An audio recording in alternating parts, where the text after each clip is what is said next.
Hey, what's going on everyone? It's Steggy again, back with yet another Disney Lorcana card of the day.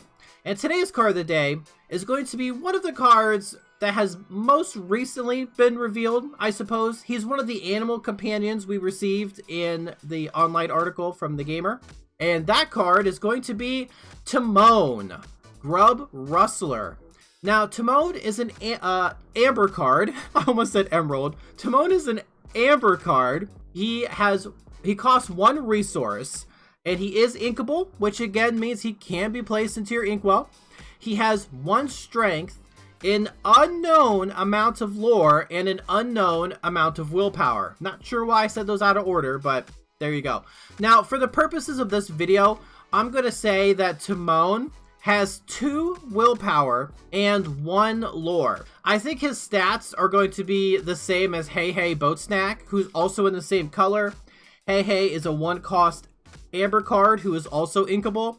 He has 1 strength, 2 willpower, and 1 lore, and he also has a single ability.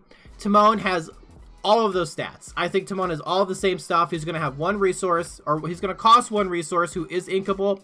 He's going to have 1 strength, 2 willpower, 1 lore, and he has 1 ability. So for the rest of the video, I'm going to treat Timon as having those stats. Not that it matters a whole lot, but you know, it might. Now, what does this Timon do? Timon has a single ability called Tastes Like Chicken. It reads, when you play this character, you may remove up to 1 damage from chosen character. Is this useful? It might. You know, I'm going to provide some stuff here in a moment. It might be useful.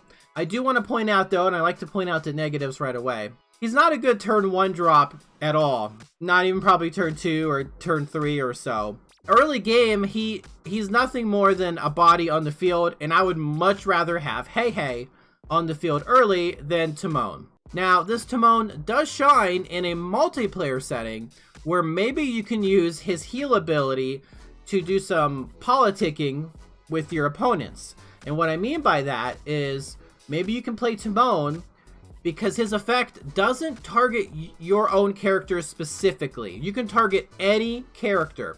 Maybe your opponent, one of your opponents, has a damaged character and you can remove 1 damage from them, and that might make all the difference. And it could. I'm going to have some examples where it could.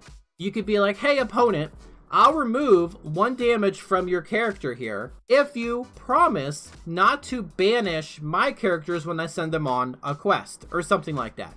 You know, something along those lines. You could be like, hey, if you don't attack me with that character, don't attack me with this character, etc., etc. Whatever the reason, that's something you could do.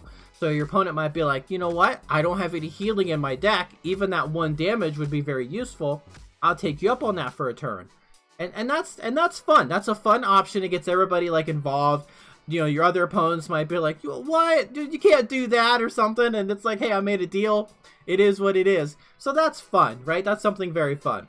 In a 1v1 setting, which is mostly the setting I use when I review cards, I mostly think about a 1v1 setting, but I do like to discuss the other aspects. Like when I talked about Robin Hood, Unrivaled Archer, he definitely is better in a multiplayer setting because there's more people for his effect to target, I suppose, so you can have a better chance of drawing cards. It's a little harder in 1v1.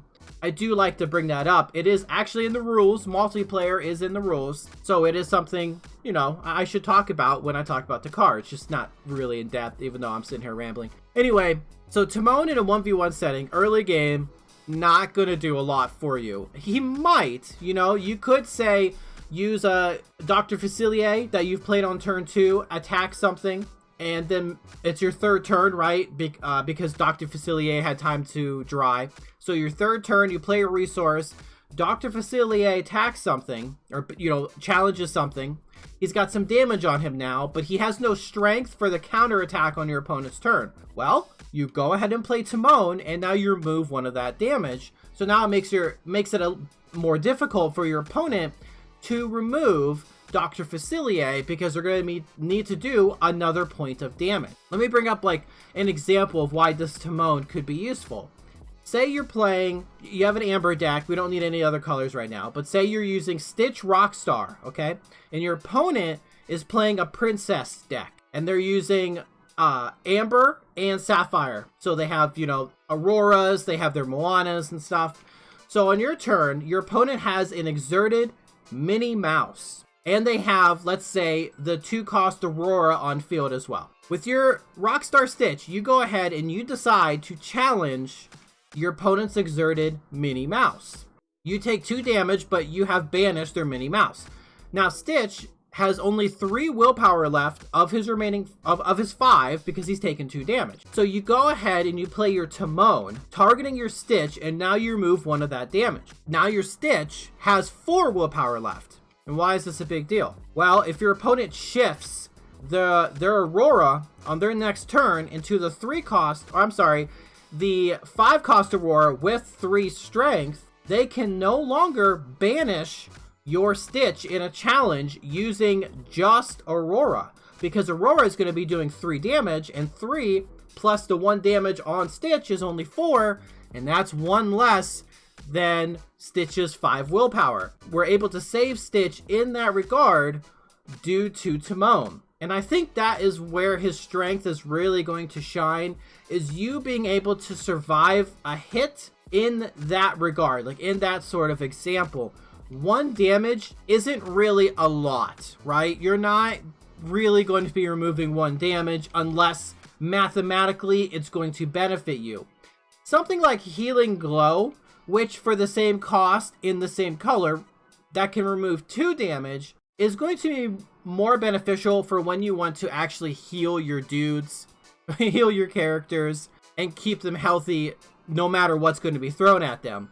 Timon coming down and removing just a single point of damage is definitely more in a mathematical sense, in examples like I just provided. In a way, too, it also forces your opponent to use more resources to get rid of cards. Now, in my example, had my opponent attacked, my Stitch, using their shifted Aurora, leaving my Stitch at only 1 willpower left, they would have to use either another character, if they had one on the field, or have to use a card like Let It Go in order to remove my Stitch. So if they use Let It Go without challenging, that means they've just, I'm not gonna say waste a resource, because that's pretty good, but they've had to do something else to remove my Stitch, where they could have just banished him through challenging, which was their main goal. In combination with Stitch, you can also play the Timon, remove the damage, and then exert Timon to draw an extra card. So not too bad, right? He's not too bad. Despite his early game cost, being only 1 resource, Timon is definitely one of those cards where you play him later in the game when you've gained some damage.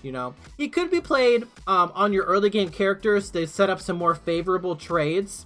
For example, you could use him after, like, say you play a Maximus and you've -2 somebody's strength. Maybe they have like 3 willpower. You can use Timon right after that, heal that little bit of damage you received. It just sets up more favorable trades for you, I suppose. He is also inkable, which is really nice. So no matter when you draw him, you know that you can always use him for a resource. If you are playing him in a Stitch Rockstar deck and you do have Stitch Rockstar in play, you could always play him to just exert him to draw a card for only 1 resource. That's pretty good. That's pretty solid. I do like him. I definitely think he might see quite a bit of play.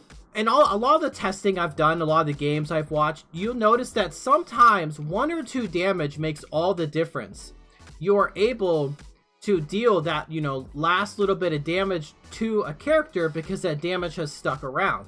Removing even just 1 damage could be the difference between your opponent using 1 character to banish your character versus your opponent using 2 characters to banish your character. Or they have to use a bigger character with a higher strength to banish that character, meaning your other characters are more safe from that, larger strength character. He's definitely not bad. I do like him in a more defensive manner.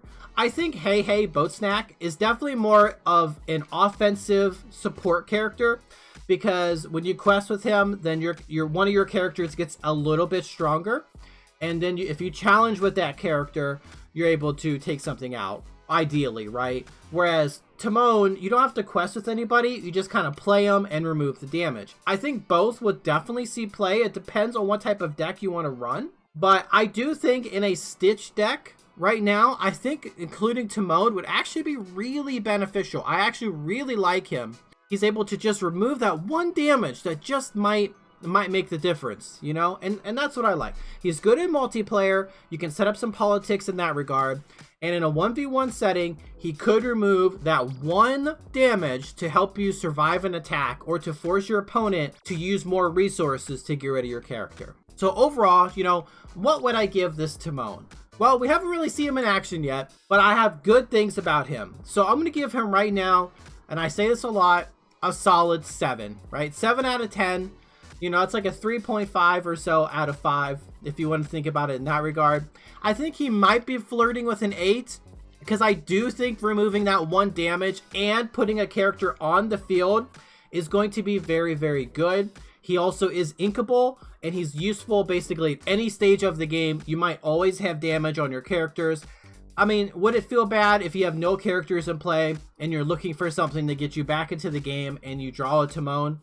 Yes, yeah, of course that'll feel bad, but there's a lot of cards that would fit that territory, and it's not fair for me to say, oh, Timon's bad because you don't want to top deck him, or Timon's bad because he'll get banished to fire the cannons, when there's so many cards that could fit that category. But, you know, I get it, I understand.